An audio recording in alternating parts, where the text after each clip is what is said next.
Hey everybody, Chuck Barone, Thursday, April the 6th, 2023. And, we saw this coming yesterday. Interesting day on the markets. Kind of now we're frozen in place again as everybody has to digest this newest little bit of information. But before we start the show, just want to welcome everybody as always. Thank you guys for your support. Markets today, a lot of uncertainty. I shouldn't say a lot of uncertainty because I've been saying that every day for a year and change now. More uncertainty. How's that? Okay. Stock market today managing to pull a rally out, starting pretty negatively and coming back at the end to eke out a small gain. The Dow up 2 points, 33,485. S&P up 14 points, 4,105. NASDAQ up 91 points, 12,087. So market's kind of laying there. I think this jobs number today, now that they have some new data to digest and figure out, to strategize how they want to play it. Fascinating stuff coming right now, guys. Now there's really the guessing game starts. Bond market today, basically a flat day on the market. Not much happening. Again, just more uncertainty created, so traders kind of pausing here. The 10-year basically unchanged today, 3.29%. The 2-year up 6 basis points, 3.83%. So now we're stretching out that inversion again. Bond market not looking super healthy right here. I think that the reality of where rates need to go is sooner or later the markets have to focus on that, right? So this bond market, I think that I would not be a buyer right now. I'd be thinking yields are going to come back up, and when they do, there's your opportunity. Dollar today up very small, just a few fractions on points on the index, 101.92. Looks like there's some resistance for the dollar at 102. We'll see if it gets above it, breaks above. I've been reading all kind of different analysis on the dollar. Some people feel like it's due for a massive tanking. Some people not so much. Fascinating stuff again. Just so much uncertainty, literally freezing these markets in place, right? Gold and silver today with the dollar kind of laying flat, had a mixed day. Gold down $12.40, $2,007.60 per ounce. Silver rallies up 7 cents, $24.97. Good prices for metal, good prices for gold and silver. I think that they still have a ways to go in this rally. I think silver, even though down today, gold today down, still consolidating now above 2,000, showing some strength. I'd like to see silver get above 25 bucks per ounce and stay there, and I believe it will probably very soon.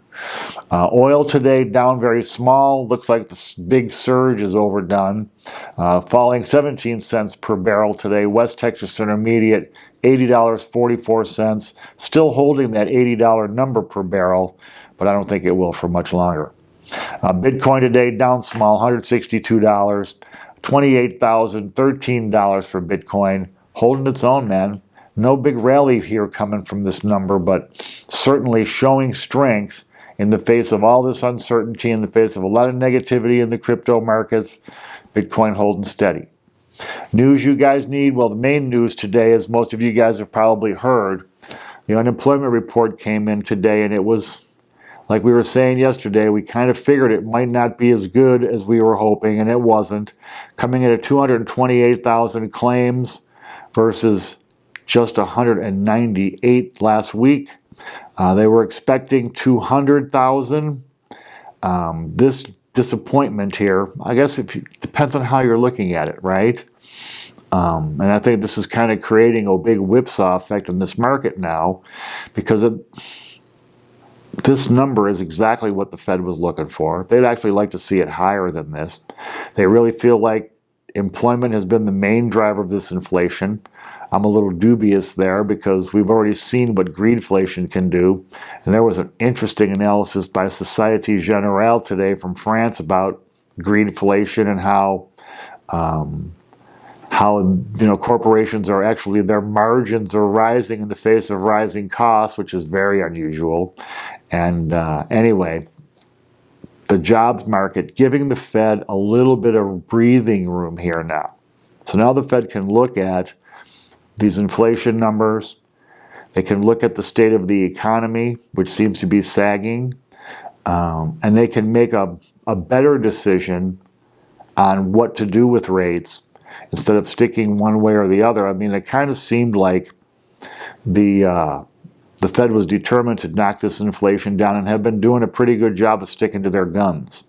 Now the guidance has kind of been gone, although we did have a few yo-yos out today talking, but it'll be interesting to see what the Fed does now coming up at the end of the month and beginning of May 2nd. I really still believe they're going to give us another quarter-point bump, but what's going to, I think now with this jobs report, and if it continues to fall, where more claims are coming in for unemployment, I think that maybe could give us a pause here. Now, I really believe the Fed's going to stick to taming this inflation. They know they have to do that, but now with the economy like it is, and it's just comical how it works. What's good news was bad news just a little bit ago. Now bad news is good news, and it's just all turned around. It's crazy times, man. Interesting stuff today. I saw the average car payment in the U.S. now exceeds $700 per month. Actually, $730 is now the new average car payment. Really? Guys, if you listen to this show, and you're taking the advice we've been giving here serious, please do not buy a car with a $730 a month payment. You're not going to be happy with that car if you have a payment like that. And the reason payments are so high is pretty simple. Average interest rate on a car loan is now 7%, up from 4.4% just a year ago. And the new price, now a new car, average price of a new car, now sitting at just under $50,000, $49,000 and change. So when you have, like you do in real estate, high rates, high prices, you're shutting out a certain part of the market. I don't think cars are going to do very good for long at these prices. I hope people are going to come out of this debt ether we're in here. It's the debt treadmill, debt slavery. The way we describe it here, they want you to be a payment slave, right?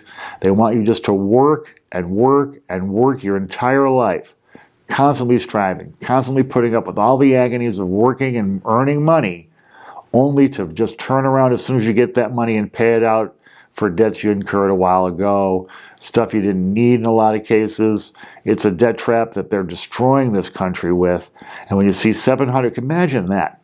$2,000 a month now average rent, $730 a month average car payment.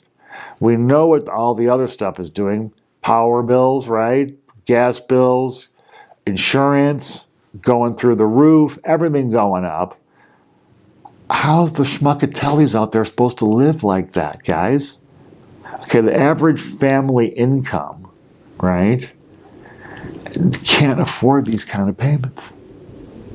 Can't do it. Can't. You're talking just for a rent and a car, $2,800. That doesn't include car insurance or any insurance on your rental, right? Which is probably going to not be a lot of money, but add a little bit onto that.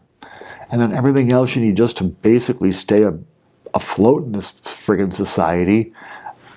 Guys, be very, very, very careful.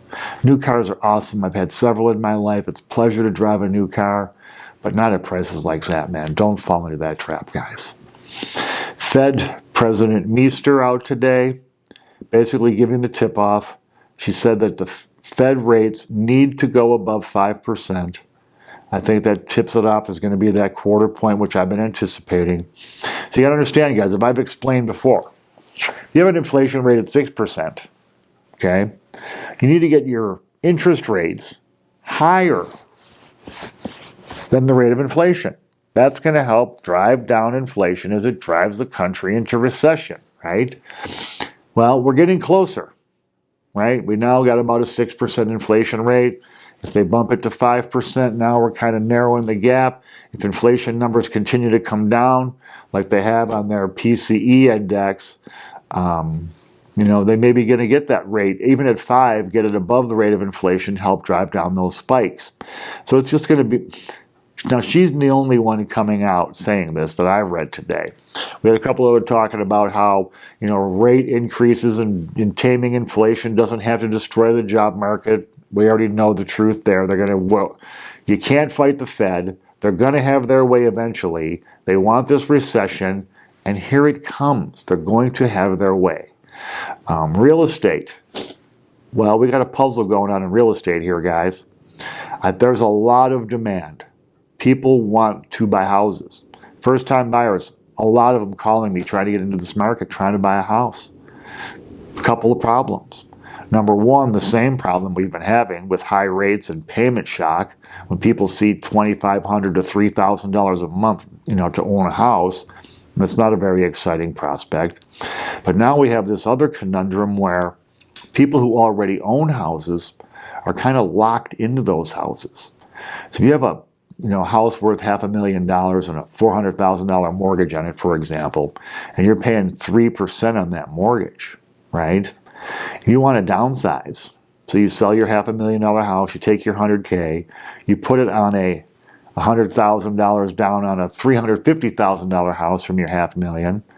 Well, now your $250,000 mortgage is going to have a higher payment than your other $400K mortgage did. So there's just not a lot of incentive. People are stuck in these houses now. They're not going to leave them, not with those rates and payments. They're just not going to do it.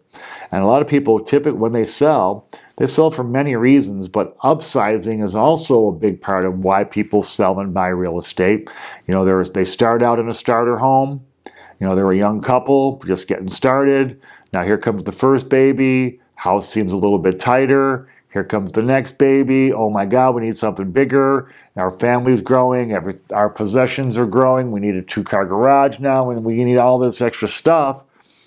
Well, upsizing is really, now the equity is not growing like it was. With rates where they are, people have no incentive to sell. And what that's doing is it's pinching the supply of real estate available to buy. So it's just one thing after another with real estate. Rates and sticker shock are still the main problem. But it's even 10 times worse when there's nothing real to buy out there. People are excited, they want to buy houses, but they don't want to buy crap overpriced, right? And they don't want to buy a house just to have a house. I would never advise a client to do that. So you have it, real estate, the Titanic is sinking and continuing to sink. And then, we got just the weird mood swings in this market, guys. So, just a little while ago, a couple weeks, bad news was good news. If there was any ding to the economy, traders were cheering it because it was thought in their minds that it could give the Fed a reason to pause rate increases. Now it's pretty much evident that a recession is coming. The Fed wants to force this recession, is going to do what it takes to get that job done. Well, now bad news is bad news.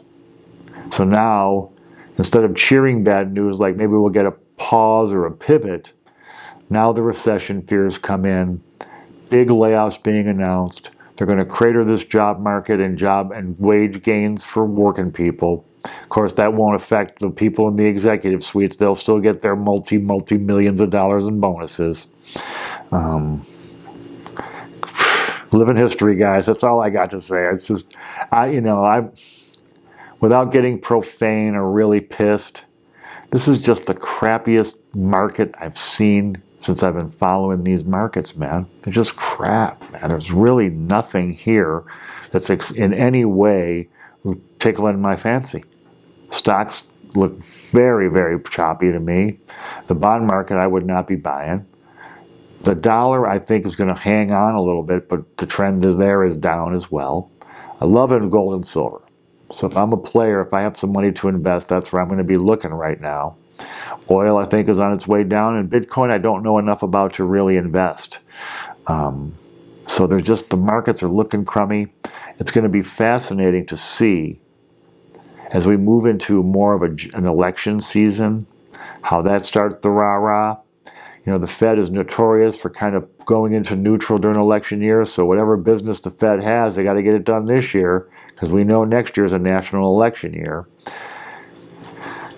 It's going to be a great time to be a YouTube commentator, bringing news to people like you, because there's just something unbelievable every single day. Anyway, guys, that's it for the day. Tomorrow we'll get consumer credit. That's the big data we're looking for.